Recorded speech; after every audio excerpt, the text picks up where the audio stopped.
Products up here that Trend always provides for us whenever we do cooking up here at the State Fair. Sawyer, introduce yourself. My name is Sawyer Grissom. My name is Sawyer Grissom. We're going to be cooking a apple cherry skillet pie today. It's an easy recipe. And we're going to Yeah, he's talking about zesting. We've been learning some new techniques this week. We've been practicing all week. We've been very big help on doing that. This recipe that I have, you can put many different items in there. I chose to go with cherries and apples. It's real easy. You can buy the cherries in the freezer section. It lasts forever. And of course, apples you can keep around the house for quite a while. So, first thing, and I've got recipes down here if y'all are interested in making it. The first thing on my recipe calls for 2 ounces of milk, and I'm going to use Sawyer's milk cup here because it keeps it nice and cold. And I do have some cooking, so we're going to try some later. And we also do 2 ounces of bourbon. Here you go, Sawyer.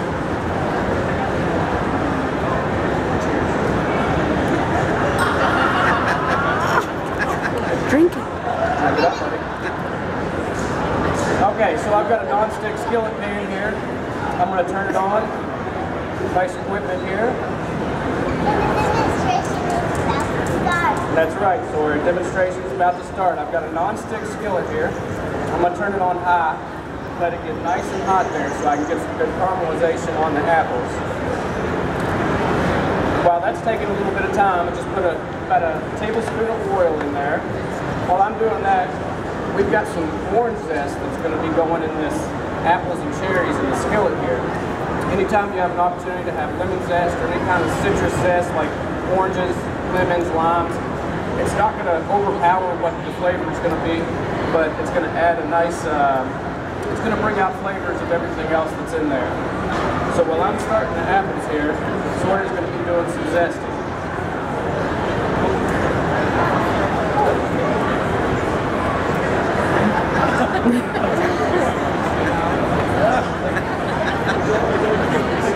So for this recipe, I have 3 in here and I bulked up the recipe to make all 3 of them. But I've already got 3 skinned. Obviously we're using Granny Smith apples, which is what I prefer. You can use any kind of red, any kind of varietal you want. The zest goes right here, young man. The zest goes right there. Thank you. So I've already skinned these.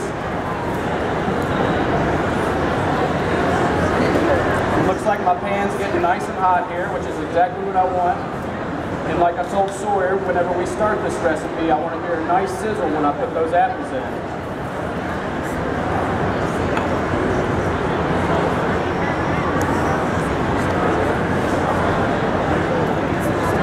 And Sawyer, how you doing over here? Good. I think we need to go on this side there. There we go. We just need about a half a tablespoon. Is your head itching there, buddy? Is your head itching? You keep on scratching your head there. I just had an itching there. And someone asked you earlier if you had a girlfriend. I can do it. You got it? Someone asked you earlier if you had a girlfriend. What did you tell them? Do you have a girlfriend, Sawyer? Yeah, it's Abby and Avery. That's right. That's right. Now, Evie is your sister, so it's not quite a girlfriend, but you do love her, right? Yeah. Just not in the same way, I hope. All right, Sawyer, are we doing good on the apples over here? Yeah. Okay, now, Sawyer, remember we're going to put these in the skillet. We want to hear a lot of noise when they go in, right? Yeah. Tell me if you hear something. Yes. We do good? All right. Now we've got our apples in there, and we're just going to let those brown for a little bit. The recipe I have calls for them not to be browned as much, but I really like to see some brown apples in there. I think it cooks out much better.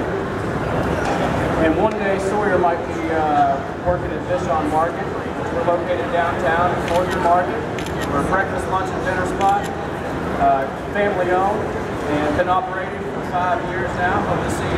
I know we've got some regulars down here. Of course, we've got some family members, and I tried to lure in another regular. There's Tom. Hey, Tom. You lost your orange. That's okay. We've got another one here for you. We almost got enough zest there, okay? And a little bit more zest.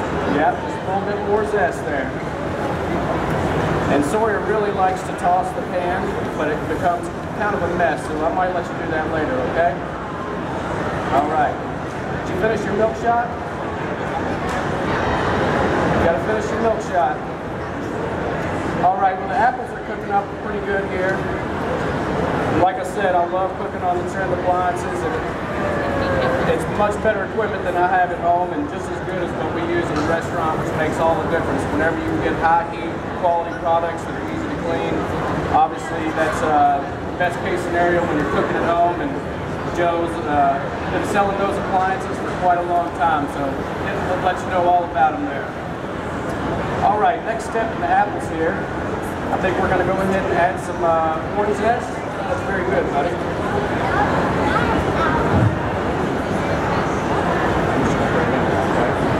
All right, very good. And also with that orange, we're going to squeeze some juice out of it, right, Sawyer? Yeah. There you go. Can you squeeze those through there, through the screen, so we don't get any seeds? And also on this recipe, you can actually put any kind of whipped cream sauce or ice cream, any kind of flavors you want to put in there. So over on the other side, we're going to start some, basically a homemade whipped cream. The greatest thing about making homemade whipped cream is you can do just about anything you want to. There is techniques on when making whipped cream. Obviously you start with heavy cream, or you can start with different kinds of products. That's okay. That's okay if it's wet there a little bit. So when you're whipping heavy cream, you just want to start on low for a little bit. Let some air incorporate in there, and later on we'll add some other products into that. And like I said, any recipe that I do at home, I generally don't look at a recipe too much. I'll know the basic techniques, and I'll tweak it to where it almost said twerk. I'm not going to use that this year. That was so 2014, but... So we can tweak any of these recipes any way we want. You can do raspberries instead of cherries. You can add vanilla, bourbon, almond extract, anything you want to that. But I'll show you what we're going to do with that. Please be sure to stop by the window room for the U of L fan experience. Stop by the window world booth for the U of L world fan experience. Now, as you can see on the camera, we're getting some nice browning on the apples here. So that lets me know that it's a good time to move to the next step here. You almost done with your orange juice there, buddy? Looks like you got half an orange there. So we're still doing good there.